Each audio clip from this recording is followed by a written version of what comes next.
யாத்திராகமம் 8ஆம் அதிகாரம். அப்பொழுது கர்த்தர் மோசேயை நோக்கி, நீ பார்வோனிடத்தில் போய், எனக்கு ஆராதனை செய்ய என் ஜனங்களை அனுப்பிவிடு. நீ அவர்களை அனுப்பிவிடமாட்டேன் என்பாயாகில், உன் எல்லை அடங்கலையும் தவளைகளால் வாதிப்பேன். நதி தவளைகளை திரளாய் பிறப்பிக்கும். அவைகள் உன் வீட்டிலும், உன் படுக்கை அறையிலும், உன் மஞ்சத்தின் மேலும், உன் ஊழியக்காரர் வீடுகளிலும், உன் ஜனங்களிடத்திலும், உன் அடுப்புகளிலும், மாப்பிசைகிற உன் தொட்டிகளிலும் வந்து ஏறும்.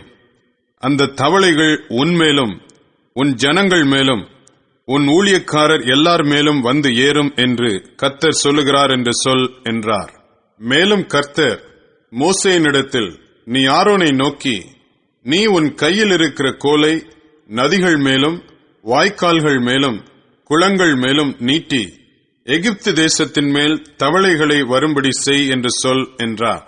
அப்படியே ஆரோன் தன் கையை எகிப்திலுள்ள தண்ணீர்கள் மேல் நீட்டினான்.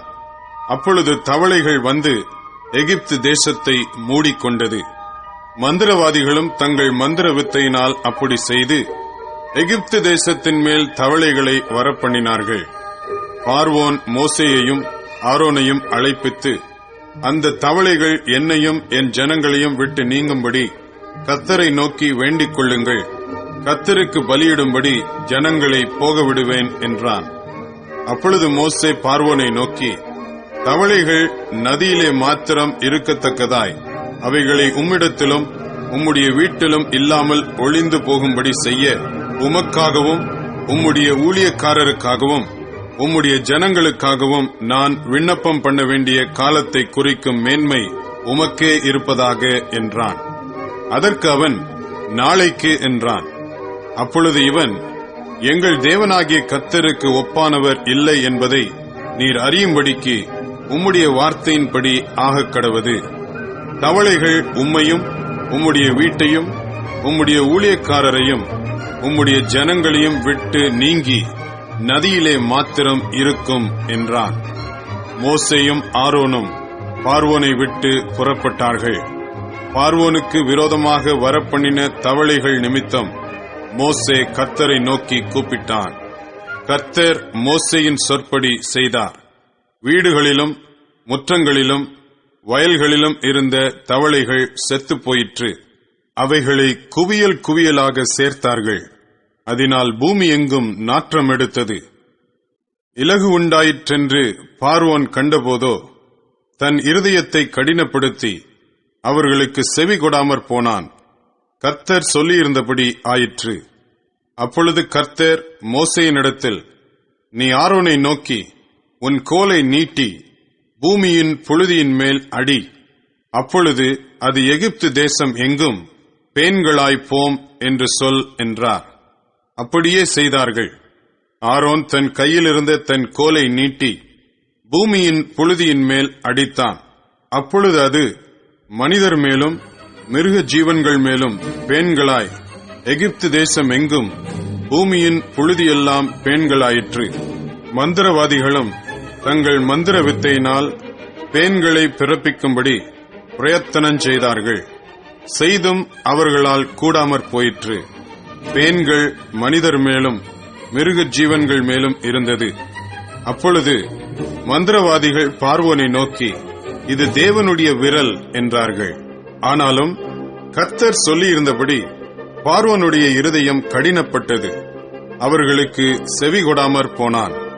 அப்பொழுது கர்த்தர் மோசேயை நோக்கி, நாளை அதிகாலமே நீ எழுந்து போய் பார்வோன் நதிக்கு புறப்பட்டு வரும்போது அவனுக்கு முன்பாக நின்று, எனக்கு ஆராதனை செய்யும்படி என் ஜனங்களை போகவிடு.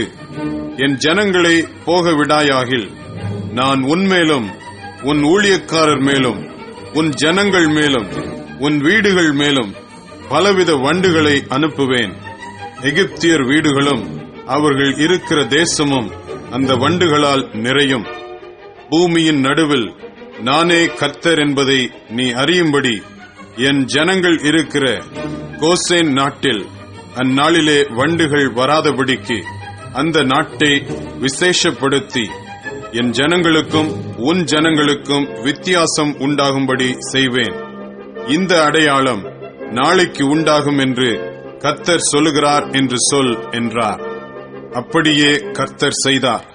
மகா திரளான வண்டு ஜாதிகள் பார்வோன் வீட்டிலும் அவன் ஊழியக்காரர் வீடுகளிலும் எகிப்து தேசம் முழுவதிலும் வந்தது. வண்டுகளினாலே தேசம் கெட்டுப் போயிற்று. அப்பொழுது பார்வோன் மோசேயையும் ஆரோனையும் அழைப்பித்து, நீங்கள் போய் உங்கள் தேவனுக்கு தேசத்திலே தானே பலியிடுங்கள் என்றார். அதற்கு மோசே, அப்படி செய்யத்தகாது. எங்கள் தேவனாகிய கர்த்தருக்கு நாங்கள் எகிப்தியருடைய அருவருப்பை பலியிடுகிறதாயிருக்குமே. எகிப்தியருடைய அருவருப்பை நாங்கள் அவர்கள் கண்களுக்கு முன்பாக பலியிட்டால் எங்களை கல்லறிவார்கள் அல்லவா? நாங்கள் வனாந்தரத்தில் 3 நாள் பிரயாணம் போய் எங்கள் தேவனாகிய கர்த்தர் எங்களுக்கு விதிக்கிறபடியே அவருக்கு பலியிடுவோம் என்றான். அப்பொழுது பார்வோன், நீங்கள் உங்கள் தேவனாகிய கர்த்தருக்கு வனாந்தரத்தில் பலியிடும்படிக்கு நான் உங்களை போக விடுவேன். ஆனாலும் நீங்கள் அதிக தூரமாய் போக வேண்டாம், எனக்காக வேண்டுதல் செய்யுங்கள் என்றான். அதற்கு மோசே, நான் உம்மை விட்டு புறப்பட்ட பின் நாளைக்கு வண்டுகள் பார்வோனையும் அவர் ஊழியக்காரரையும் அவர் ஜனங்களையும் விட்டு நீங்கும்படி நான் கர்த்தரை நோக்கி வேண்டுதல் செய்வேன். ஆனாலும் கர்த்தருக்கு பலியிடுகிறதற்கு ஜனங்களை போக விடாதபடி பார்வோன் இனி வஞ்சனை செய்யாதிருப்பாராக என்றான்.